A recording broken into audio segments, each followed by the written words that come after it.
went to the thrift store after I went to the post office, and I wore my mask and my gloves, so I stayed safe. Post office run today was my Singer sewing machine treadle belt. Comes with all the belt stuff, awl, which it's not a very heavy duty awl, but you know, I have like 7 of these things, so yay. It came with more bobbins, which bobbins are awesome. And then it came with some sewing machine needles. And I love when they come in these tiny little foils because they're so cute. It's like unwrapping a present, right? They're not rusted, so good. And they look to be good quality.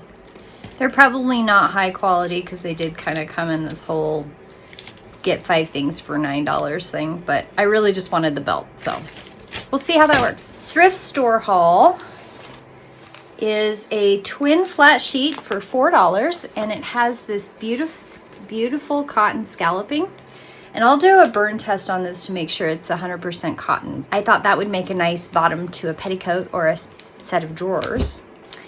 And then I scored 2 things of ribbon for 50 cents. And this is a grained ribbon, the brown and the red also. I know these are less fancy polyester. Yeah, they don't even say what they're made of. Oh yeah, they do. 100% polyester. So polyester ribbon, but ribbon is always necessary. And then I scored this awesome basket. Now I know that because of the centerpiece, oh, you see that?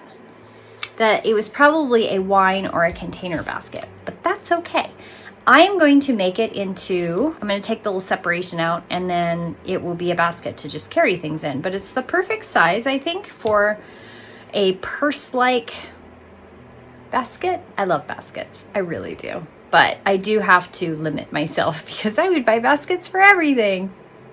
But this one was a unique shape, and I hadn't seen one where it was already starting to come apart in the middle, which gave me the idea that I could probably just take apart the middle pieces. And it's a perfectly good functioning basket. It doesn't have any water damage. It's not moldy. So hooray. So I'm gonna put the sewing machine belt on. Wish me luck.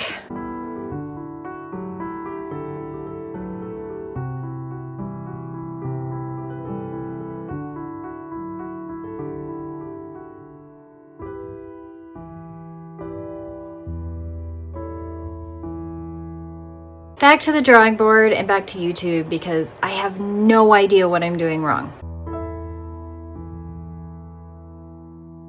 Welcome to the art room, ladies and gentlemen. This is Saturday.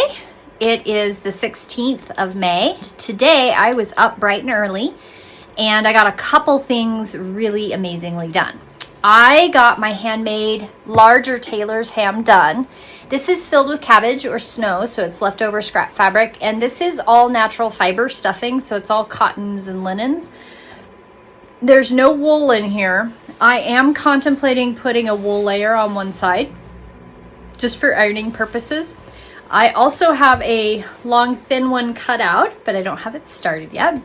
I also got a commission bodice cut out and a skirting cut out, and I redid my board and I wanted to show you. So here's the new board setup, and these are all of my projects. Green leaf project, the Titian apple, black snail vest, apron, split skirt, banyan, pants, sorry, tailor's ham. Oh, I can mark that off while you're on here.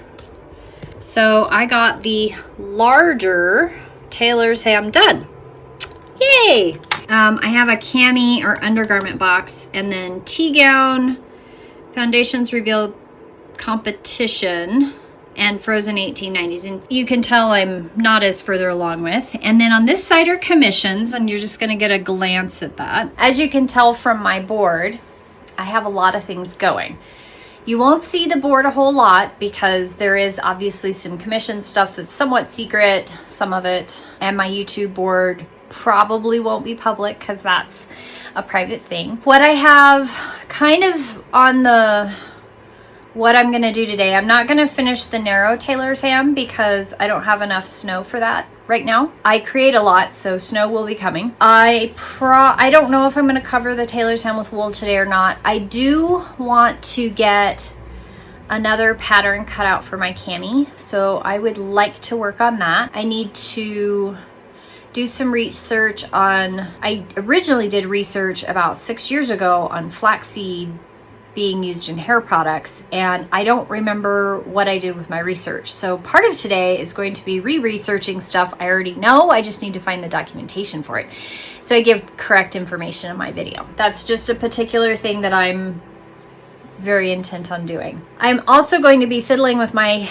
Singer treadle machine. I have had, yesterday was just a day of treadle. Oh my goodness. I did nothing but mess with my treadle sewing machine. I am having trouble with it skipping stitches. I've got 3 Facebook groups that I'm on about treadle machines.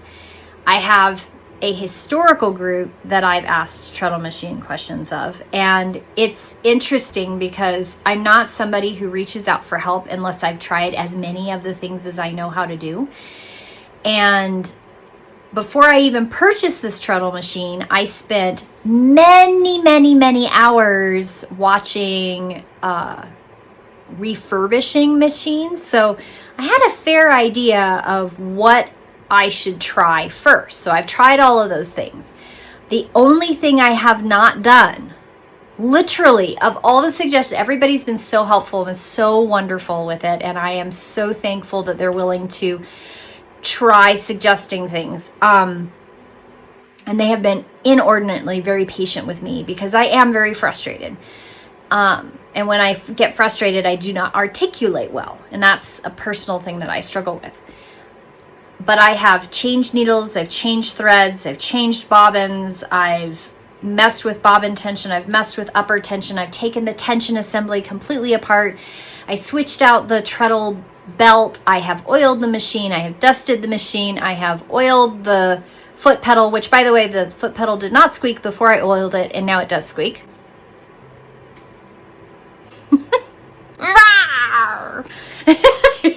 The only thing I haven't done is flip the machine up and taken the entire bobbin mechanism apart to find out if there are threads stuck up in there, because skipping stitches, I think, from what I understand, is the thread that is going through the whole bobbin casing mechanism is not catching. Somehow it's not going all from the bobbin side, it's not going all the way around and being in the place it needs to be for when the needle comes down.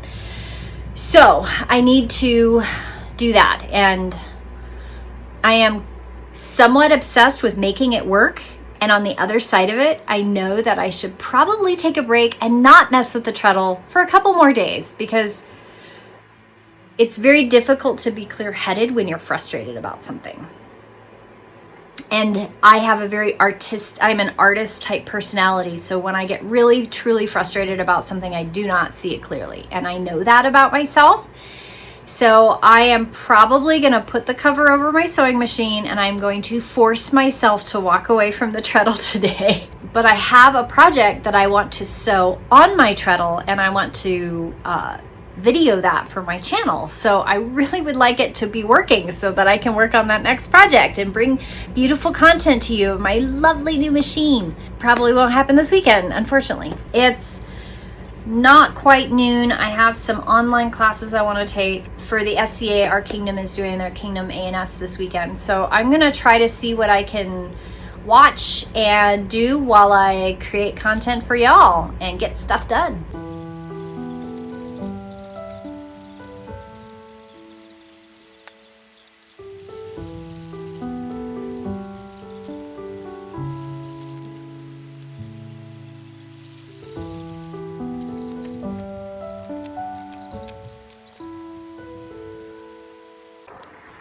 Update, it's still Saturday. I have actually made a liner for my basket out of cotton, and I took the top, the brown stuff off the top. I didn't like it at all. It was catchy.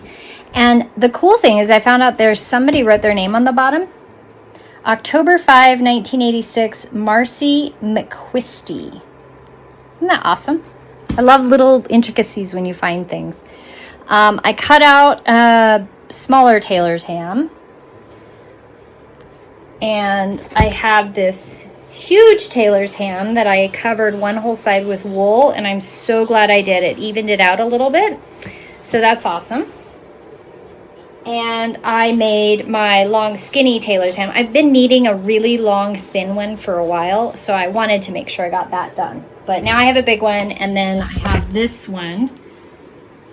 Comparative sizing.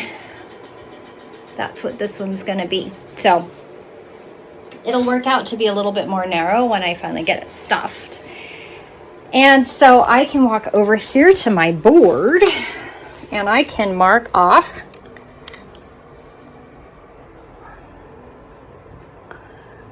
but I still have to do the medium one.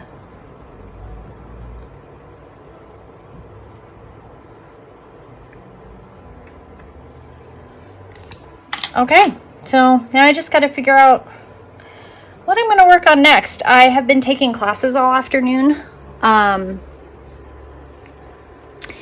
I took a history of Rus class, or history or how to wear clothes for Rus. So that's early Russian, 11th, 13th, 14th century, 11th, 12th, 13th, 14th century.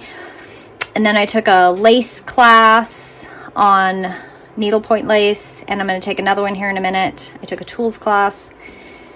I'm getting a little media overwhelmed today because I did a call at 6 a.m. this morning, and now I've just been on the internet all day. I'm getting a lot of stuff done. I've cleaned, I've made snow. I mean, I've done all kinds of stuff. So I'm working, but it is starting to get a little media heavy, and part of me just kind of wants to go downstairs and sit on the couch, but I have things to do, so I'm going to do things. I might work on V-Left's vest, which I just realized is nowhere on my board. I must be procrastinating that.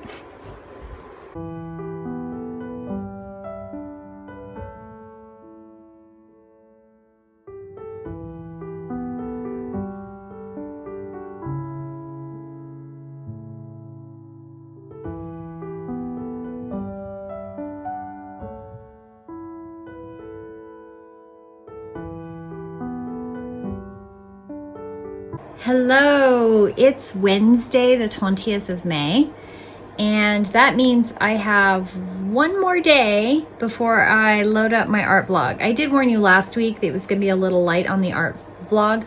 I do have quite a bit of stuff from the weekend, but as of Monday, Tuesday, Wednesday, not a whole lot's gone on, except one epic fail, and I have to show you the epic fail. So this pattern, Pointillaria, I believe is what it's called. It's needlepoint lace, and you put tacking stitches down, and then you do these stitches over the top. When you take it off, it's supposed to be a beautiful piece of lace. I started this 3 years ago, and when I started it, I was paying attention, I knew what I was doing, and I used a bigger thread because I was just trying it out. And then I got distracted and other things happened. I think I actually just kind of dove down the bobbin lace hole instead. And I made some beautiful strands of bobbin lace.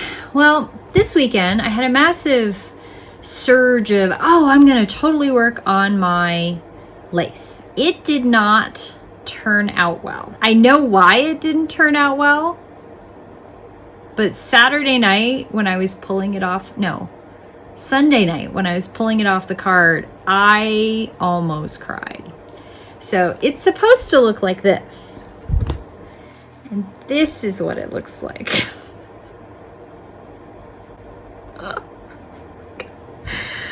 It is so horrible. This part, so there should be 4 of these, right? And you can see that only one of them came out, because I did only one of them correctly. This is over a period of 3 years. So I would pick it up, I would work on it, and I would put it down. And apparently I was not following the instructions. The others came out this mangled. I am not going to be defeated. I refuse. I went online and I dove down a huge rabbit hole And Monday night and Tuesday night after work, that's all I did. I watched this stuff. I watched videos on needle lace. I've done needle lace successfully as edging on garments. No problem. Freehand needle lace, I have not really had too much of a problem with. But this structured stuff, which is what I really want to make, obviously I struggled with it. And I was reading an article by somebody who she actually recommends working. So instead of a huge piece like this, she recommends smaller pieces like this because eventually I want to do small anyway. So she recommends starting on a small piece and just using, so this thread, this is actually 2 strands of thread. It's huge. I overdid it, of course, because when am I not going to?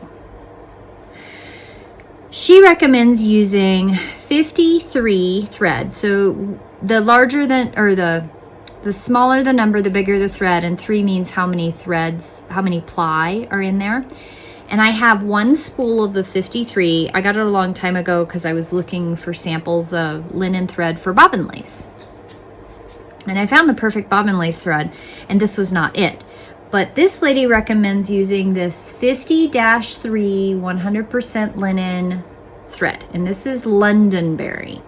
So this week, that's my hand project that I'm starting for when I'm downstairs sitting on the couch next to Luke.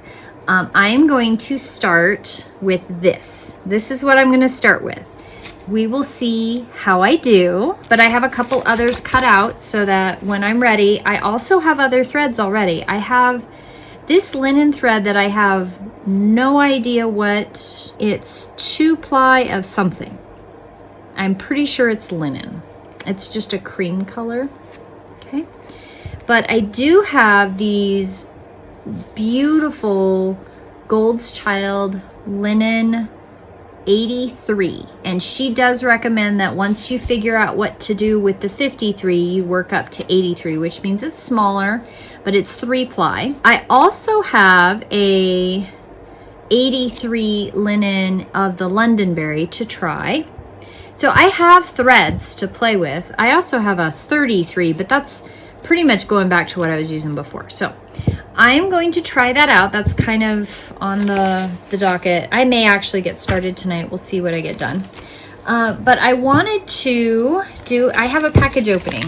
This is a book I ordered specifically for the history bounding stuff. So I wanted to show it to you as I opened it because I'm really excited. I haven't seen it yet. So I actually ordered 2 books, so I'm not entirely certain which one this one is. Okay.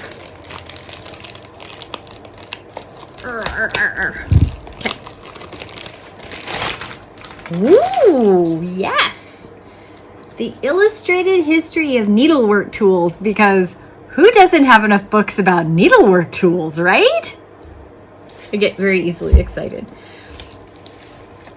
Oh my goodness! This is tucked inside the front. Oh my goodness! It's a pricing guide. Needlework Unlimited, 1989. How to use the pricing. It's a pricing guide. Oh, pricing guide to American silver thimbles. I don't even know if this place even exists anymore, but that's pretty amazing. Oh, it gives all kinds of thimbles and thimble cases. Oh, I have to show you this page. Isn't that gorgeous? I love.